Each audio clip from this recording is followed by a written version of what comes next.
Ready to move in premium triplex villas at Kollur APR projects. ఈ రాష్ట్రంలో Christian minority cell ఏర్పడ్డ ప్రారంభం నుంచి నన్ను ఏర్పాటు చేసినటువంటి ఈ ఏర్పాట్లో స్టేట్ అంతా కూడా చాలా క్విక్గా జిల్లా స్థాయి మండల స్థాయి నాయకుల్ని ఏర్పాటు చేయడం, పార్టీ వారిని ఆమోదించడం, వారందరూ కూడా పార్టీ కొరకు డిస్ట్రిక్ట్ లెవెల్స్ నుంచి మండల స్థాయి వరకు ఈ రాష్ట్రంలో అన్ని డిస్ట్రిక్ట్స్కి ప్రెసిడెంట్స్ని, అలాగే స్టేట్ సెక్రటరీస్ని, అధికార ప్రతినిధుల్ని, జోనల్ ఇన్ఛార్జీలని ఏర్పాటు చేయడం జరిగింది. వీరందరి యొక్క పని ఏంటంటే ఈ ప్రభుత్వంలో ఏ మతము, కులము, పార్టీ చూడకుండా జరుగుతున్నటువంటి ఈ మంచి పనులు, ఈ బెనిఫిషరీస్కి క్రిస్టియన్ కమ్యూనిటీలో జరిగిన విషయాలు కూడా వివరించడానికి చాలా డైనమిక్, ఎనర్జెటిక్ టీమ్ అంటూ ఈ రాష్ట్రంలో ఏర్పడ్డదని చెప్పడానికి నేను చాలా సంతోషిస్తున్నాను.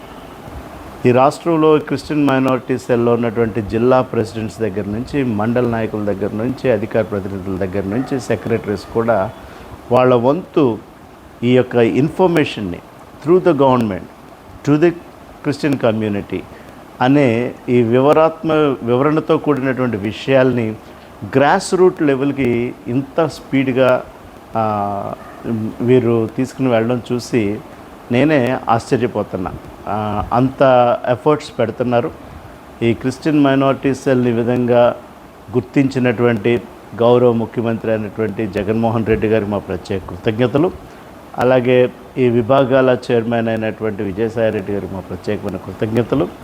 అదే రీతిగా ప్రజలు కూడా జరుగుతున్నప్పుడు మీకు జరిగితే ఓటేయమని చెప్పినటువంటి ఏకైక ముఖ్యమంత్రి, మీకు మంచి జరిగింది అని అనిపిస్తే కృతజ్ఞతగా మీ ఓటును జగన్మోహన్ రెడ్డి గారి ఫ్యాన్ గుర్తుపై వేయాలనేటువంటిది. అలాగే మాకున్నటువంటి నమ్మకం ఏంటంటే ఇచ్చిన మాటను చేసిన వ్యక్తి రానున్న రోజుల్లో కూడా ఆయన ఏదైతే మళ్ళీ మేనిఫెస్టో రిలీజ్ చేస్తారో ఆ మేనిఫెస్టోని 100% చేసేటువంటి ఏకైక నమ్మకం ఉన్నటువంటి వ్యక్తి ఎవరైనా ఉన్నారో అంటే ఈ దేశంలో అది జగన్మోహన్ రెడ్డి గారు అని చెప్పి తెలియజేస్తూ, మేమందరం కూడా కట్టుబడి ఉన్నాం. మాకు మంచి జరిగింది, మేమంతా కూడా ఆ మంచిని ముందుకు తీసుకువెళ్తాం. Thank you very much.